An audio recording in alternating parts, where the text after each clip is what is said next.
minta saya untuk menjadi saksi ahli ya.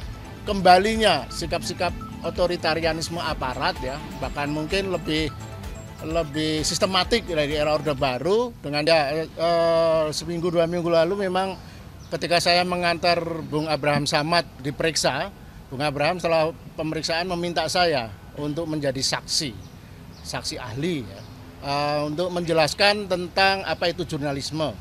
Dan ada 2 hal yang ingin saya sampaikan. Pertama, saya agak prihatin ya sebagai wartawan 2 zaman, zaman Orde Baru dan zaman Orde Reformasi. Saya dulu mengalami ya tekanan-tekanan terhadap jurnalisme, terhadap media di era Orde Baru. Tapi bahkan saat itu tekanannya itu ya namanya waktu itu era otoriter kan, kita masih bisa maklumi. Dan ketika era reformasi seharusnya sikap-sikap yang mengintimidasi, menekan, mempersekusi pers itu sebenarnya sudah harusnya hilang sesuai semangat reformasi. Makanya ada undang-undang pers yang melindungi kemerdekaan pers dan melindungi profesi wartawan. Jadi menurut saya ini gejala kembalinya sikap-sikap otoritarianisme aparat ya, bahkan mungkin lebih sistematik dari era Orde Baru dengan cara yaitu media yang saat ini memang waktu itu belum ada ya. YouTuber itu kan fenomena 10-15 tahun terakhir ini. Bung Abraham Samad yang kebetulan sekarang jadi punya podcast yang sangat populer dianggap sebagai pihak yang ikut terlapor, dianggap melanggar pidana mungkin ya. Nah itu sangat tidak sangat memprihatinkan. Kalau wartawan dan media ketika memberitakan atau mengulas peristiwa sengketa seperti ini kan antara sengketa Jokowi dengan publik sebenarnya. Masyarakat Indonesia yang ingin tahu apakah ijazah Jokowi itu asli atau tidak. Nah, kalau media memberitakan itu kemudian dilaporkan menjadi pihak yang kemungkinan ikut terlibat dalam pelanggaran, ya nanti semua wartawan tidak bisa melakukan kerjanya, teman-teman nggak bisa bekerja sini. Sedikit-sedikit harus dilaporkan dan harus diperiksa dan sebagainya. Nah, itu satu. Jadi gejala kembalinya sikap-sikap otoritarianisme aparat dalam mempersekusi atau menekan wartawan.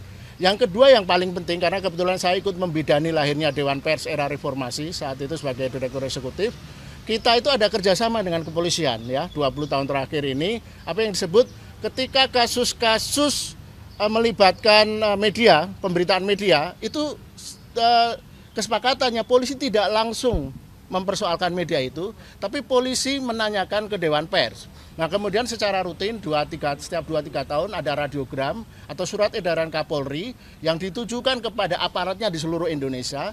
Jika ada kasus sengketa melibatkan media harus berkonsultasi dulu dengan Dewan Pers. Nah dalam kasus Abraham Samad ini dan juga kawan Mikael ya, Sentana dan lain-lain itu sama sekali mengabaikan itu. Jadi mengabaikan surat edaran atau radiogram Polri sendiri. Jadi yang melanggar itu justru aparat yang melakukan penyelidikan saat ini. Itu seharusnya tidak begitu. Jadi harus semacam konsultasi, koordinasi dengan Dewan Pers, apakah media bisa dianggap melakukan pelanggaran. Nah, tugas jurnalisme itu kan masuk wilayah etika. Nah, itu domainnya adalah Dewan Pers. Nah, saya harapkan nanti dalam pemeriksaan saya sebagai saksi disebut ahli gitu ya, karena saya bukan terlibat, tapi saya akan menjelaskan. Saya akan memberi pelatihan tingkat dasar kepada bapak-bapak polisi yang memeriksa saya, bagaimana memahami jurnalisme dan etika media.